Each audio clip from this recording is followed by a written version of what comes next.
Parenting and Parents on 702. Parenting and Parents time on 702. And we're talking about parental favoritism and how you navigate it. Favoritism is not always intentional. And I think it happens quite often in ways we may not see or even understand. 011-883-0702 and the WhatsApp line 072-702-1702. We're joined by a qualified counselling psychologist as well as the head of the South African College of Applied Psychology, friend of the show, Jogini Packery, for this. Jogini, welcome to the show. Thank you for joining us again. Hi, hello, the 702 afternoon listeners. It's lovely to be with you this afternoon. I have to ask, Jogini, just in terms of when one ascertains that there's been favoritism, because on the one hand, if I'm just to measure based on the home I grew up in, the three of us did have completely different experiences because, number one, our parents were not the same people. Number two, their financial positions changed between having each of us or each of us even starting to be able to really compare one another. And number three, some kids' needs are not the same as others. Definitely, even in homes where the parents are the same, and parents usually and genuinely love all their children equally, but love and equal treatment are not always experienced the same way by each child. So while the intention might be present, it's the execution and the actual interaction with each child to meet their unique needs that might be where the challenge lies. So how would you then define favoritism, knowing all of this information, where one, I feel like favoritism could be very subjective, where one person might say, you are favoring this person. The other one might say, I've adjusted myself to the needs of this person. I'm not favoring them. So there needs to be a pattern of it. There needs to be an element of consistency in that experience.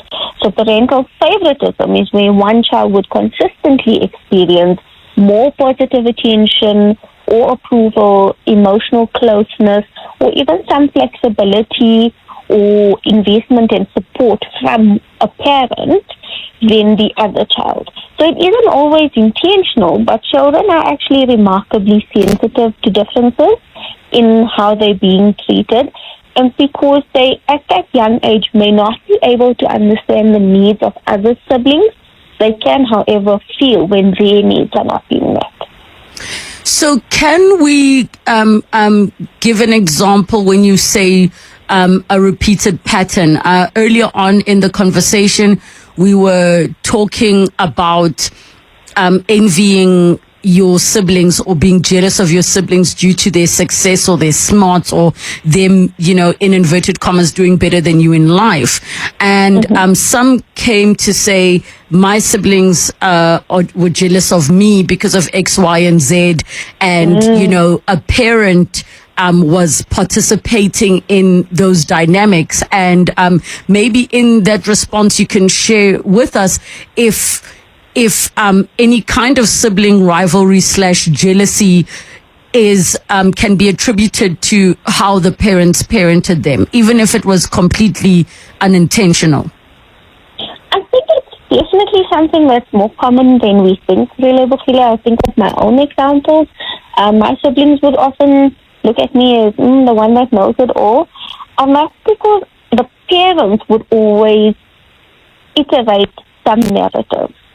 So where you have parents who will openly say, oh, you're the smart one, you're the one we don't have to worry about, they are not always taking note of what does that message say when you complete it. If I'm the smart one, what does it mean about my other siblings? If I'm the one you never have to worry about, what does that mean? I mean, it can be something so natural, like a parent spending more time talking to their eldest child, for example, because they may have a shared interest in sport or music.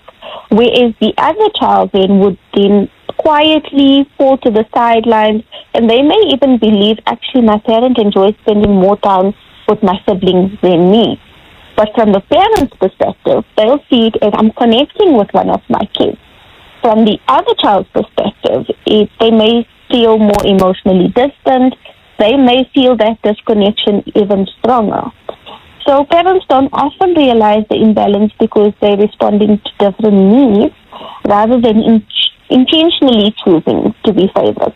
Some things just come naturally. It's like with your friends as well. You connect with certain friends naturally on certain elements, but you have to be a little bit more conscious when you're parenting, that you're meeting each child where their unique needs are.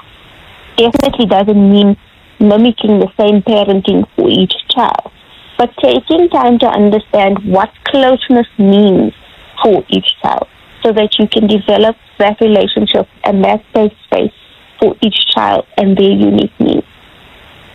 I'm just wanting to take a step back because I think the example you gave is so perfect where if there is a shared interest. So let's say the one child is playing rugby and dad is a fan of rugby and dad shows up for all the rugby, and then the other child plays, like, I don't know, drums, and dad doesn't necessarily go to sit and listen to practice of drumming because the one might be easier than the other, and then it might look like, well, you are favoring this one, or I'm not loved as much.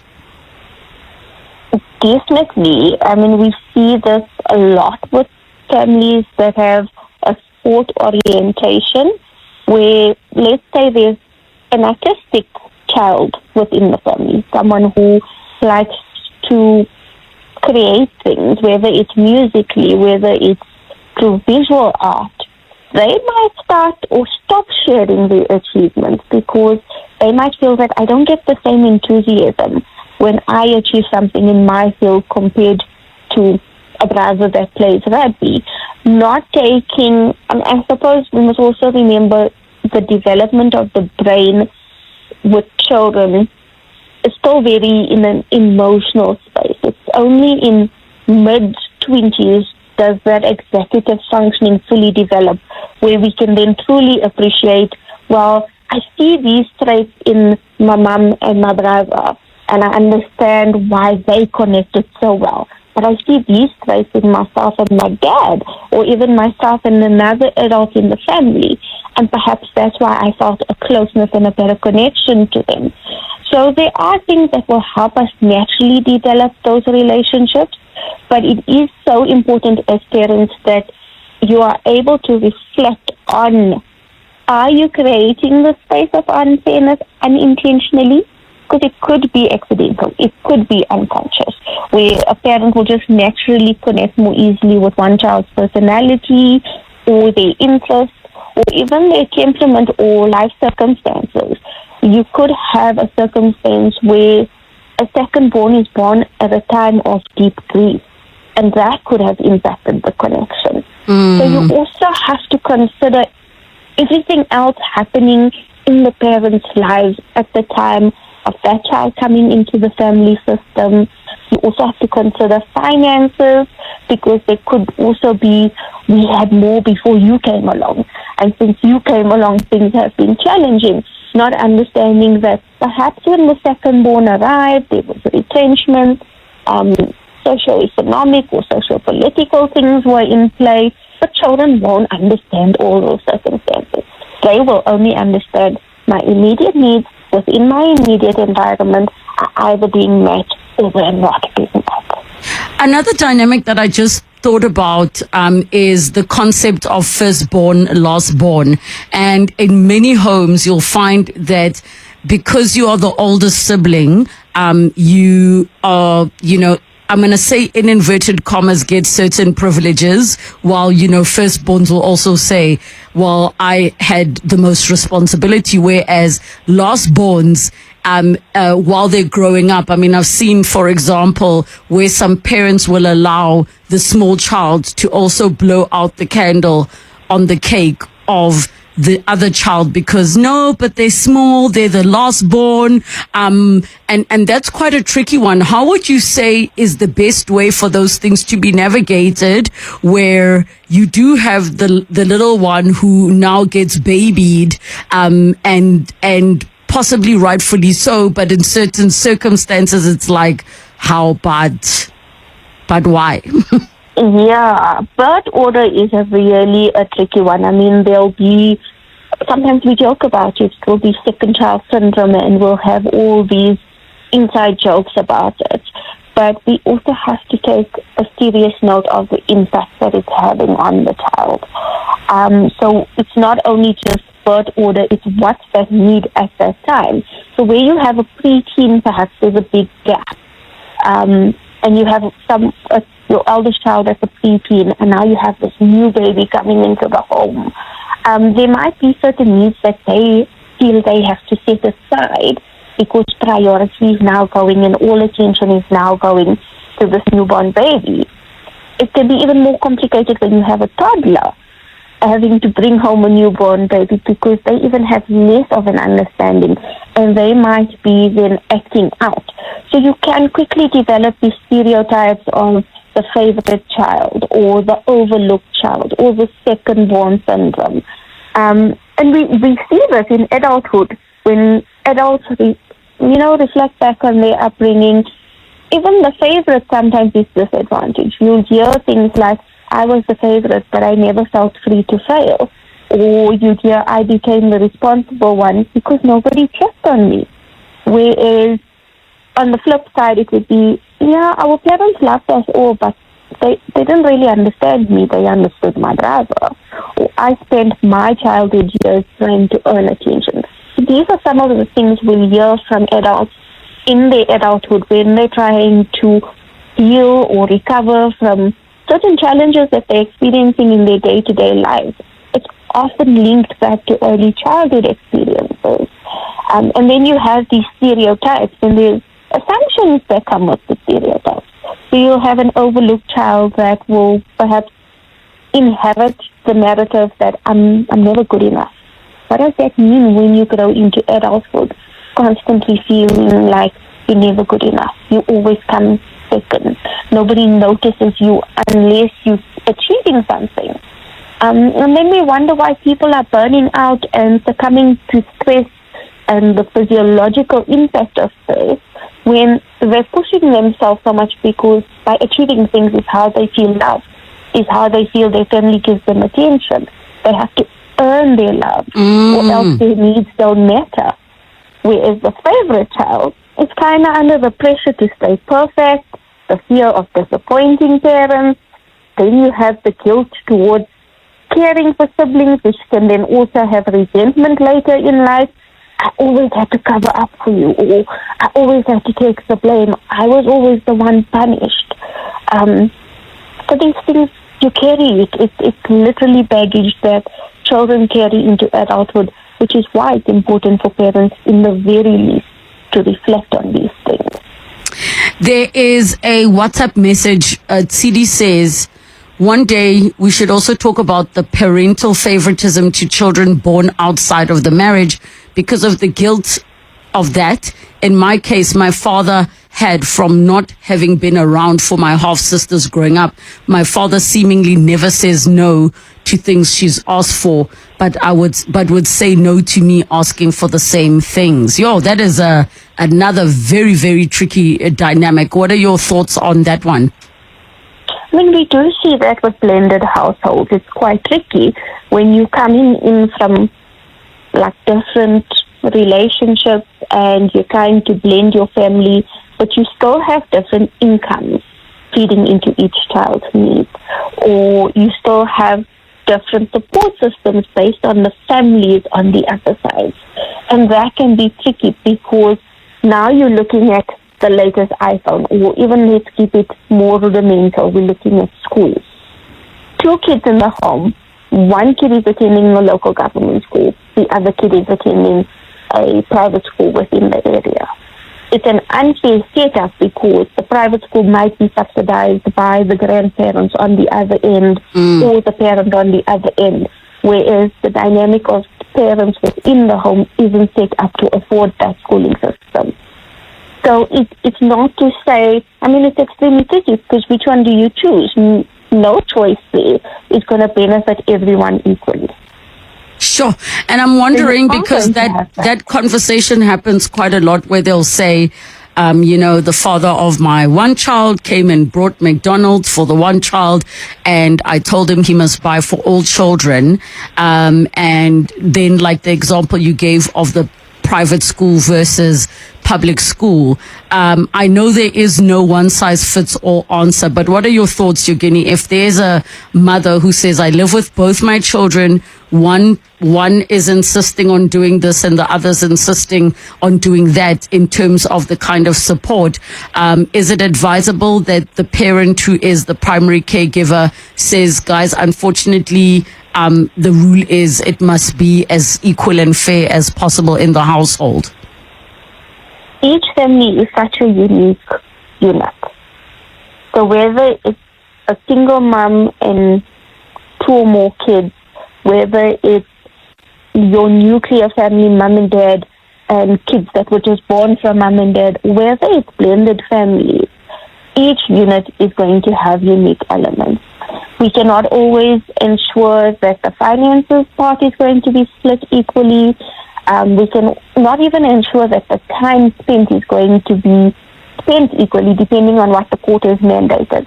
But what the parent needs to do is, when they do have that time, regardless of how long or how short that time is, they need to try and be as fair in that time as possible. So parents need to ask themselves some difficult questions. Who do I praise most? Who do I worry about most? Who gets my patience, but who gets the leftover version of me? So sometimes we go through the day giving the best of ourselves to everyone and everything. We don't even afford ourselves that luxury. But then the children who we have to connect with at school, get homework done, do supper, do bedtime, do bath time, we still have to find time to connect with. And when we're looking at that connection, it's that one-on-one time. Whether it's 10 minutes a day, just to give that child your undivided attention, that can mean more than the McDonald's that I didn't get. When you take time to learn each child's emotional language, how do they feel loved? What is it that they want? Do they want conversation from you? Do they want cuddles before bed? Do they want encouragement? Or do they simply want you to watch them? Connection should not fit the child, not only the parent. So you have to be able to adapt to each child's unique needs. You need to notice when your child becomes quiet. Noticing the quiet child is so essential, because that doesn't mean if they're not causing any trouble that they're coping. It could just sometimes be that they're withdrawing because they get the least emotional attention because they're not asking for it. And we say openly. I mean, if you have a unit where you have two kids, you're a single mom, one comes home after visiting dad with McDonald's and the other one is at home, it's Mampara week, things are tough at home, and you're trying to figure out, now, how do you manage this? Have that open conversation. Even if it means, if we can cultivate sharing and caring within the home, within certain boundaries. There are always going to be challenges about inheritance later in life. It's never going to be fair. It's never going to be equal. So we need to understand that life is not fair all the time. But when we are together as a family, as a unit, how can we care for each other openly? How can we acknowledge the toughness of life when life is being cruel? But how can we navigate the space together? So maybe we cut the McDonald's burger into 3. Yes, and I think there are some things we can look at working around. We've got a voice note on 0727021702. Good afternoon, Relebogile. Yes, sure. Some parents making it quite obvious that the one child is being loved and favored over others, and parents must cautiously remember that children must be loved equally, but obviously cannot be treated the same because of their different personalities. And children as well have a tendency to push the envelope just to test how much a parent loves or favor him or her at a given time. Interesting topic, job here. And I think, Jogini, like, you'll think about the fact that when, for example, a child turns 18 or they have their 18th birthday or 21st, whatever the case may be, the last born might come at a time when the parents are really doing well financially, and then it'll look like, but why did he get a car? And for my 18th, I just got an Xbox. And that's the thing. The goal is fairness, it's emotional responsiveness, and intentional connection. But the goal really isn't identical parenting. And children's needs aren't identical. It might be that one would get a car and then one is stuck with loans for studying because they went to college after school. So it might be later in life doing some contribution towards that. Or if they have grandkids, pouring into the grandkids. But it's about that open communication to understand that, well, when you finish high school, life was tough. We were struggling, and you had to go to a community college or you had to work and pay your way. Whereas now there's a younger sibling that is qualifying from high school and funds are more readily available. But it's that intention of, if I'm helping my child have this upper hand in life, how else am I supporting my other children with what they're going through? Doesn't always have to be monetary. Do I look after my grandkids whenever they need time off? That might mean more to them right now with what they're going through in life than looking at, they say comparison is the thief of joy, right? So if we're constantly looking at what everyone else around us has, we're always going to come short. There's always going to be someone doing better than us, someone getting more. So it's about having these open conversations from early in childhood, that I'm not always going to be able to show up for you the way you want me to, and I'm also not always going to show up for each of you exactly the same.